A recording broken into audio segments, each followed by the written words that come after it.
Kizomba is a family. Well, that's what they sold us, right? Kizomba is a family dance.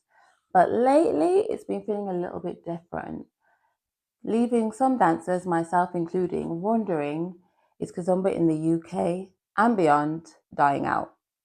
So let's get it out today. Let's have an honest conversation right here on Christina's Chat's couch as to why this might be happening, why we might be feeling this way, and what can be done about it.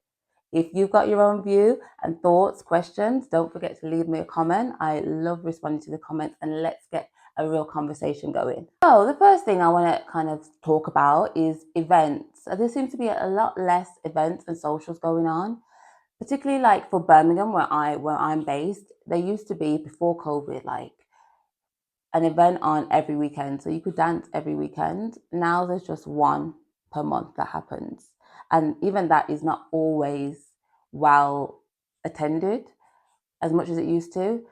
It feels like, the scene just never really bounced back after COVID.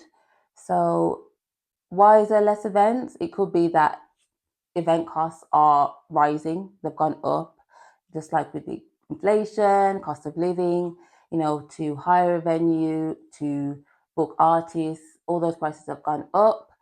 And if you're an event organizer and you don't see your event fall and you haven't made that money back, then you're not going to do it anymore. So you're just there's going to be less events.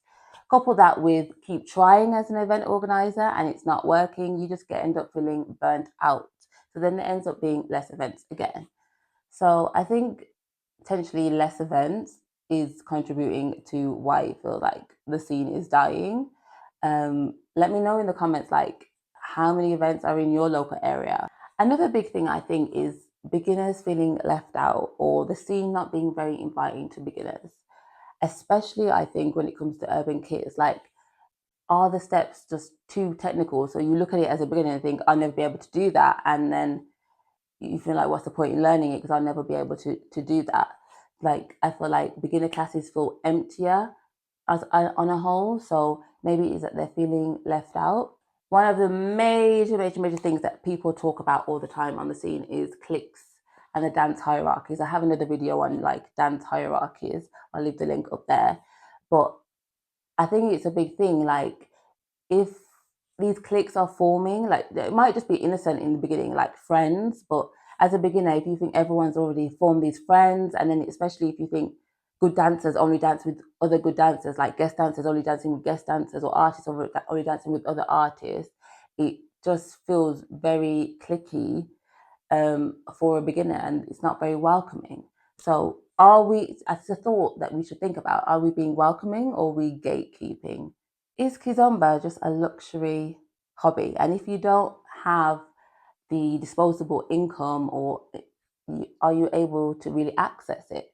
Event prices and accessibility is like a big thing. Like if you think about a festival, like, and a festival abroad, I don't see you having much change out of 500, £600. It might be even be more. So can beginners who just want to get into the dance, they're not in love with the dance yet. So are they going to pay that amount to go to a festival abroad or a weekender in their home city? I'm not sure. So could it be accessibility and event prices? Going back a little bit to not necessarily dance hierarchies, but just the progression of a dancer, if we think about it. Like, you start learning Kizomba, you get better at it. A lot of the good dancers that stay then go on to be taxi dancers, guest dancers, artists themselves. And even before they're taxi and guest, they might stop going to classes. And stop going to classes means you're not necessarily putting money back into the event. So event organizers not getting enough money, so they stop running the event.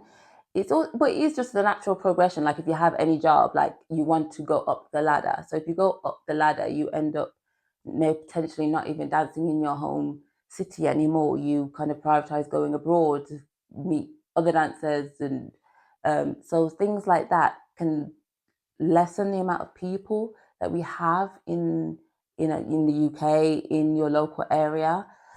So we really need to kind of, like, I think, focus on making the scene accessible and friendly and welcoming and inviting, and also attracting new dancers. So I think I'll leave it on a thought like, what can we actually do to invite new dancers into the scene, and to also, what do the existing dancers, what do they really want? What, and can we give them more of what they want at an affordable price for them? So yeah, let me know what you think in the comments. I'm always here for a chat. And I'll see you in the next video.